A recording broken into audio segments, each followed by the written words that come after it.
Fossil fuel বা জীবাশ্ম জ্বালানি, যা কয়লা, পেট্রোলিয়াম তেল এবং প্রাকৃতিক গ্যাসের মতো জ্বালানিকে বোঝায়, যা লক্ষ লক্ষ বছর আগেকার মৃত উদ্ভিদ ও প্রাণীর দেহাবশেষ থেকে তৈরি হয়। এর মানে ভাববেন না যে এই তেল গ্যাস এগুলো ডাইনোসরের দেহাবশেষ। তেল তৈরির প্রধান উপাদান হলো আণুবীক্ষণিক সামুদ্রিক জীব, যেমন প্ল্যাঙ্কটন, শৈবাল এবং ব্যাকটেরিয়া। ডাইনোসর আসারও কোটি কোটি বছর আগে এই ক্ষুদ্র জীবগুলো প্রাচীন সমুদ্রে ও হ্রদে বসবাস করত। যখন এই ক্ষুদ্র জীবগুলো মারা যায়, তারা ধীরে ধীরে সমুদ্রের তলায় গিয়ে জমা হতে থাকে। বিশেষ করে এসব জায়গায় পানি গভীর, শান্ত আর অক্সিজেনের মাত্রা খুবই কম। সেই জায়গাগুলোতে জমতে থাকে জৈব মৃত জীবদেহের পুরু স্তর।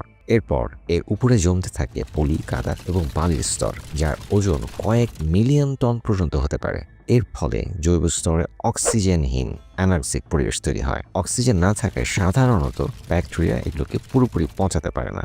পরিবর্তে অ্যানারোবিক ব্যাকটেরিয়া এই জৈব পদার্থগুলোকে ভেঙে সহজ জৈব যৌগে পরিণত করে। সময়ের সাথে সাথে উপরে পলির স্তর আরও ভারী হয়, যা নিচের জৈব স্তরের উপর প্রচণ্ড চাপ ও তাপ সৃষ্টি করে। ভূগর্ভে প্রায় 1 কিলোমিটার গভীরে এই মিশ্রণটি কেরোজেন নামক একটি মোমের মতো শক্ত পদার্থে পরিণত হয়। তেল হওয়ার জন্য কেরোজেনকে একটি নির্দিষ্ট তাপমাত্রায় উত্তপ্ত হতে হয়। একে বিজ্ঞানীরা বলেন অয়েল উইন্ডো। এই তাপমাত্রা সাধারণত 60 ডিগ্রি থেকে 180 ডিগ্রির মধ্যে থাকে। এই সীমায় থাকতেই কেবল কেরোজেন থেকে ক্রুড অয়েল তৈরি হয়। তাপমাত্রা এর চেয়ে কম হলে তা কেরোজেন হিসেবেই থেকে যায়, আর 180 ডিগ্রি সেলসিয়াসের বেশি হয়ে গেলেই তেলের অণুগুলো ভেঙে প্রাকৃতিক গ্যাসে পরিণত হয়। এই পুরো প্রক্রিয়াটি সম্পন্ন হতে লক্ষ লক্ষ বছর সময় লাগে।